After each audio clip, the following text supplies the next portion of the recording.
गौ माता की कविता सुनाता हूं, एक बार ताली बजा दें आप। कि युगों युगों से भरत भूमि की शान रही गौ माता है। आर्यवीर दल वालों, तुम्हारी जिम्मेदारी ज्यादा बन जाती है।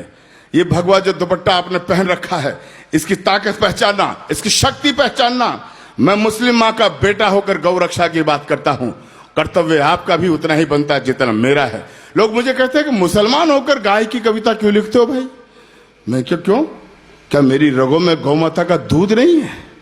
बचपन से मेरी रगों में गौ माता का दूध आज खून बनकर दौड़ रहा है। और ये तो सच्चाई है यार। मेरा नाम अब्दुल गफ्फार है। मेरे वालिद का नाम अहमद अली खान था। मेरे दादाजी का नाम सादुल्ला खान था। मेरे परदादाजी का नाम फरीदुल्ला खान था। लेकिन यह भी एक सच्चाई है कि हमारी कहीं 7वीं और 8वीं पीढ़ी में कहीं ना कहीं कोई रामलाल जी रहे होंगे, राम प्रकाश जी रहे होंगे, राधे श्याम जी रहे होंगे। तो गौ माता पर कविता लिखकर मैंने तो अकिंचन अपना ऋण अदा करने की नाकाम कोशिश की है यार। और आपको पता है, आज भी 2131 ऐसे कत्ल कारखाने हैं जहां 33 करोड़ देवी देवता जिस गौ मां में रहते हैं उनको वहां काटा जाता है। मैं इस मंच से एक संकल्प लेना चाहता हूं, दिलाना चाहता हूं, सुनेगा कि युगों युगों से भरत भूमि की शान रही गौ माता है और इस मिट्टी के कण कण की पहचान रही गौ माता है। आपको पता है गौ माता का उद्भव कहां से हुआ? मेरे अध्ययन पर भी सैल्यूट करने का मन हो तो ताली बजा के हौसला बढ़ाना। एक बार समुद्र मंथन किया जा रहा था। इधर देवता थे, इधर राक्षस थे। समुद्र को मथा गया तो समुद्र में से कई चीजें प्रकट हुई। माता लक्ष्मी प्रकट हुई, 14 रत्न प्रकट हुए, ऐरावत हाथी निकला। और एक वक्त वो आया जब समुद्र में से अचानक 5 गौ माताएं प्रकट हुई। 5 गौ माताएं जिनके नाम थे नंदा, सुभद्रा, सुरभि, सुशीला और बहुला। वाह वाह वाह वाह। ये 5 गौ माताएं जब निकली तो देवताओं ने लेने से इनकार कर दिया। राक्षसों ने अनिच्छा जाहिर की। तो उस वक्त धरती पर 5 महर्षियों के आश्रम हुआ करते थे। ऋषि जमदग्नि, भरद्वाज, वशिष्ठ, गौतम और असित। इन 5 आश्रमों में एक एक गौ माता दे दी गई जो कामधेनु बनकर जगत का कल्याण कर रही है। जिंदाबाद। लेकिन उसी गौ माता को जब कटते हुए देखता हूं तो एक पीड़ा मेरी आक्रोश बनकर कविता बनकर आती है। बस मेरी जिंदगी की सबसे अच्छी कविता सबसे अच्छे श्रोताओं को सुना रहा हूं। आपका आशीष मेरे साथ रहे। अभिनंदन अभिनंदन। कि युगों युगों से भरत भूमि की शान रही गौ माता है और इस मिट्टी के कण कण की पहचान रही गौ माता है। गौ माता है जिसका अमृत पी के खुद को खड़ा किया और गौ माता है जिसने हमको पाल पोष कर बड़ा किया। भाई अच्छी कविता पर खामोश रहोगे तो क्या लिखेगा फिर आदमी? गौ माता है जिसका अमृत पीकर खुद को खड़ा किया। गौ माता है जिसने हमको पाल पोष कर बड़ा किया। गौ माता है जिसकी चर्चा त्रिभुवन में पर्याप्त हुई। गौ माता है जो समुद्र मंथन से हमको प्राप्त हुई। गौ माता है जिसके निस्दिन गुरु वशिष्ठ गुण गाते थे। कृष्ण करे या नटवर नागर जिसका यश दोहराते थे। हम ऐसी गौ माता को अब देना मुझे ताकत। हम ऐसी गौ माता को अब नहीं भटकने देंगे और शीश भले कट जाए लेकिन गाय नहीं कटने देंगे। वाह वाह वाह वाह। गफ्फार साहब जिंदाबाद, जिंदाबाद जिंदाबाद। मैं सौभाग्यशाली हूं कि इस गौ रक्षा की कविता पर आपका समर्थन मिला।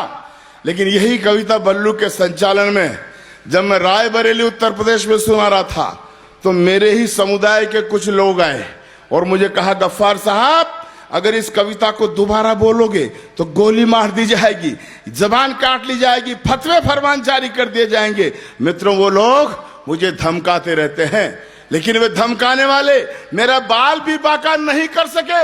क्यों? क्योंकि मैं अच्छी तरह से जानता हूं कि संकट कटे मिटे सब पीरा, जो सुमरे हनुमत बलबीरा।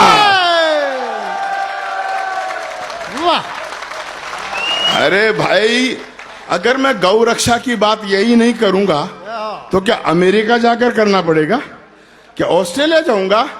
अरे यार, ये तो वो मुल्क है, ये वो मुल्क है जहां मुंबई का हिंदू कव्वाल शंकर शंभू नाम का हिंदू कव्वाल तमाम उम्र ख्वाजा गरीब नवाज के आस्थाने पर कव्वालें गाया करते थे। और यही वो मुल्क है जहां मुसलमान पठान रस खान द्वारकाधीश के सामने खड़े होकर कृष्ण लीला के भजन सुनाया करते थे। वाह वाह गफ्फार। मैं कोई पहला कवि नहीं हूं भाई। याद कीजिए उस पठान रस खान को, उसकी भक्ति से प्रभावित होकर कृष्ण कन्हैया साक्षात प्रकट हो जाया करते थे। एक बार वो रस खान मंदिर के सामने खड़ा था, भजन गा रहा था, कविता सुना रहा था। कृष्ण कन्हैया 12 बरस के बालक बनकर प्रकट होते हैं। 12 बरस का बाल कृष्ण, उसके शरीर पर, उनके शरीर पर धूल धूसित उनका तन है और उनके हाथ में एक रोटी है जिस पर मक्खन रखा हुआ है, मिश्री रखी हुई है। और वो रसखान देखता है, एक कौवा आता है और कृष्ण भगवान के हाथ से वो रोटी छीन कर चला जाता है। तो उस मुस्लिम का स्वर फूट पड़ता है। अगली पंक्तियों में तालियां उस रसखान के खाते में जानी चाहिए। वो रसखान कहता है कि धूलि भरे अति शोभित श्याम जो कैसे बनी सिर सुंदर चोटी। मथुरा से मेरे प्रिय मित्र श्याम जी किंचन आए हैं। वर्ण कल्पना करना, मुसलमान कृष्ण भगवान को देखकर क्या कह रहा है कि धूलि भरे अति शोभित श्याम जो कैसे बनी सिर सुंदर चोटी। खेलत खात फिरे अंगना पग बाजत पैंजनी पीर कचोट। वह छवि को रस खान विलोकत, उठाना समर्थन में हाथ। वह छवि को रस खान विलोकत, वारत काम कला निज कोटी। काग के भाग बड़ो सजनी, हरि हाथ तो ले गए माखन रोटी। काग के हाथ बड़ो सजनी। तब अब्दुल गफ्फार कहता है कि जिस आंगन में गाय नहीं रहता घनघोर अंधेरा है। कि जिस आंगन में गाय नहीं रहता घनघोर अंधेरा है, और जिस आंगन में गाय नहीं वो घर भूतों का डेरा है। बस ऐसा स्नेह मिल गया भाई मुझे आज इस आर्यवीर दल में, इस गौ रक्षा की कविता पर। मेरे नौजवान दोस्तों ने जिस तरह से ताली बजाकर मेरा समर्थन किया, तो मुझे ऐसा लगा कि आज आर्यवीर दल में आकर अब्दुल गफ्फार ने अपनी हज यात्रा का पुण्य प्राप्त कर लिया। जो जनता के दिलों में बैठ जाए उसे किस पुण्य यात्रा का जरूरत है यार। सुनना, वो नारा तो मैं बुलाऊंगा, बोलो भारत माता की। ऐसे नहीं, आवाज जाने चाहिए हैदराबाद और कराची तक। भारत माता की, भारत माता की, वंदे वंदे। तब मुझे कहने की हिम्मत है।